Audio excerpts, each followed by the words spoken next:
anything down. Impeachment doesn't mean you're out of office. The House of Representatives impeaches a president. In other words, accuses them of high crimes and misdemeanors and impeaches them. Accuses them, in other words, of something. Once you're accused or impeached by the House, then you go on trial. And who's the judge, jury, and executioner? The Senate. And they vote. So what they do is you're impeached, and then they have a trial, just like you're accused of something if you break the law, and instead of having a jury decide your fate, the Senate does. And they have to have a 2/3 majority vote of either guilty or not guilty. If you have a 2/3 majority vote of guilty, then the president is fired. If they have a 2/3 majority vote of not guilty, then he stays in office. Okay? If you can't get 2/3 majority, then what happens? You're out. He stays in office, right? If you can't get 2/3 majority of guilty, he stays in office, okay? Keep that in mind. So, President Johnson is impeached by the House of Representatives. They accuse him of committing high crimes and misdemeanors by firing Edwin Stanton, which was against the law. So once he was impeached by the House, he's now going to have a trial before the Senate.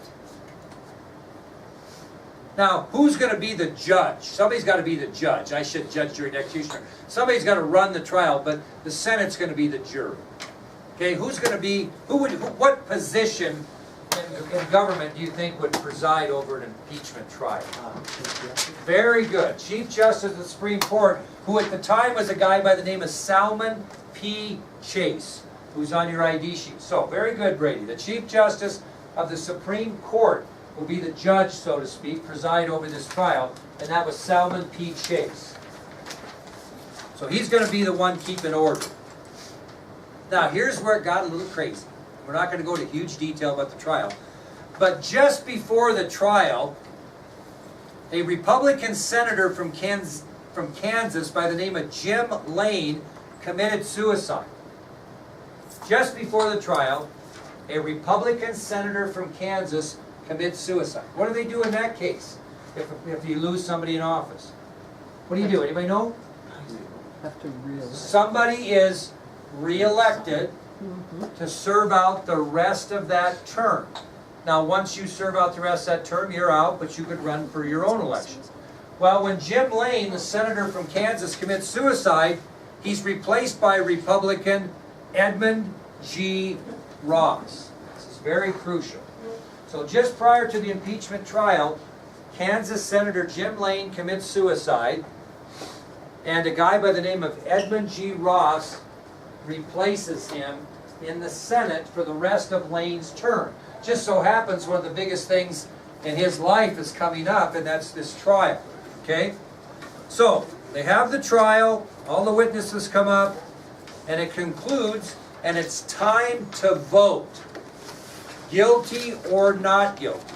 Again, a 2/3 vote of not guilty will free President Johnson. A 2/3 vote of guilty will condemn him, and he will be out of office. Okay? Well, they go down the roll call, and as they cast, they get within one single vote to get the 2/3 majority. The problem was there was only one senator left to vote. They went all the way through. And when they got all the way through, all the senators, they were one vote short of guilty.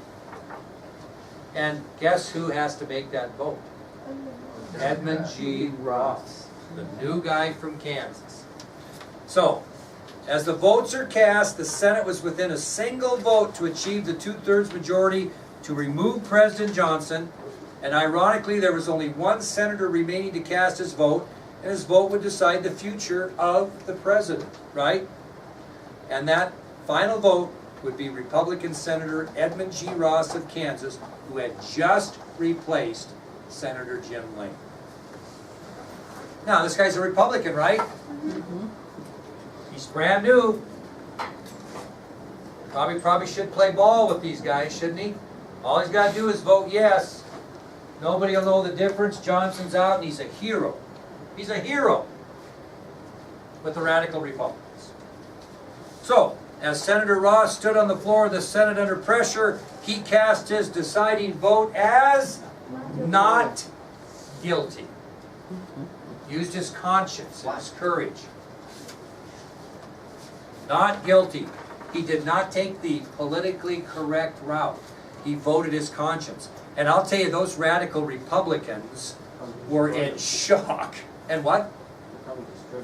Well, they did. As a result of Senator Ross's deciding vote, Johnson remained in office till the end of his term and his political career saved.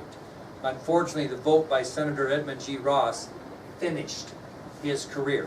He served out the remainder of Senator Jim Lane's term, moved back to Kansas, died a life of obscurity in 1907. His career was over. But he voted his conscience. Now, let me show you something that kind of ties in. In 1955 and 1956, Senator John F. Kennedy of Massachusetts was recovering from severe back surgery. In those days, you don't go have back surgery and 3 weeks later you're up walking around because we didn't have the technology. Matter of fact, John F. Kennedy as a senator was given the last rites of the Catholic Church because they thought he was going to die at one point during the surgery. So his recovery was about 2 years, 54, 55, 56 in that area. Well, what did he do at this time is he wrote a book called Profiles in Courage. Okay? And the book was about 8 courageous acts in American history by people who had served our country. This book was so popular, it won the Pulitzer Prize for Literature in 1956. And Kennedy's political career blossomed because of it. From a rich, entitled senator of little notoriety, in a way, to all of a sudden a candidate for the presidency in 1960. This is what it did for him. Anyway, here's who he wrote about in his book. He wrote about some familiar names, I think. He wrote about John Quincy Adams. He had a chapter on John Quincy Adams. He had a chapter on Daniel Webster. He had a chapter on Thomas Hart Benton. He had a chapter on Sam Houston. He had a chapter on Lucius Q.C. Lamar. George Norris, these people we haven't really got to yet. Robert A. Taft, who was a very famous Republican in the early 1900s. And Edmund G. Ross. Okay? Now, I'm just going to read this so you don't write it down. This is what he wrote in his book about Edmund G. Ross. I looked down into my open grave. In a lonely grave, forgotten and unknown, lies, quote, the man who saved a president, and who was as a result may well have preserved for ourselves and posterity constitutional government in the United States. The man who performed in 1868 what one historian has called, quote, the most heroic act in American history, incomparably more difficult than any deed of valor upon the field of battle. But a United States Senator whose name no one recalls, Edmund G. Ross of Kansas. His point being is if he votes and the president's gone, what does the country become governmentally when the radical Republicans take over? Because that's what they would have done. Would they not have thrown their own candidate in there? And the nation changes. And John Kennedy was so impressed with the history of Edmund G. Ross and the courageous stand he took at that impeachment trial of President Andrew Johnson that he included him in one of the most 8 courageous Americans in his mind in a book that ended up winning the Pulitzer Prize. Pretty cool story, actually. Okay, all right, let's finish up here tomorrow, but I want you to put the subtopic down. We're going to sum up the presidency of Andrew Johnson. We're gonna tell you about how his presidency went. They are different editions. Good point. Let me tell you this. Brady's got a good point. This book became so popular that you had the Young Readers edition, you had the Illustrated edition, you had the Memorial edition, you had the Young Readers Memorial edition. These are all the same book. Here's the Illustrated edition, 2 copies of that. I mean, it just became such a wonderful story that they just continue to make them. This is a first edition, first printing. This book right here, Profiles and Juries right here, is probably worth $500. That's about it. Now, what I'll do real quick, like, is I'm gonna look up a signed one. I'm gonna get on eBay and look up a signed Profiles and Juries by John Kennedy. See, okay, all right, ready? Ooh, we're starting to be on the same wavelength. Are you gonna change? Probably not. Probably not?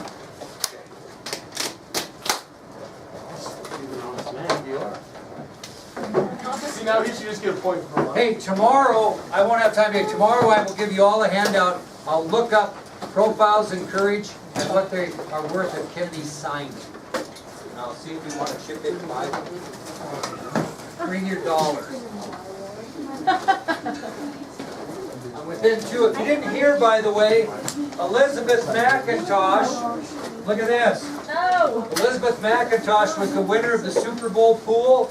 She picked the Patriots in 32 in a defensive battle and only scored 16 points, and she wins the 1964 beautiful 90-proof JFK 50-cent piece.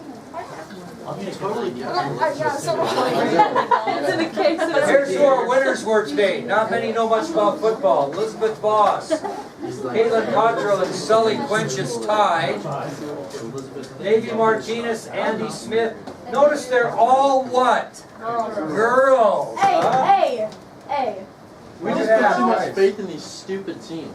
Okay, no, I just know that the Patriots cheat and they both suck, so. Hey, whatever. Who won? If you notice up there, Elizabeth, what's it say in that little tiny piece of paper right next to that fifth ring? What's it say? I don't know. What's it say, Haley? A little piece of paper right to the left of the globe there by that fifth ring. Something 6. Reserved for ring number 6. Oh. 6 championships.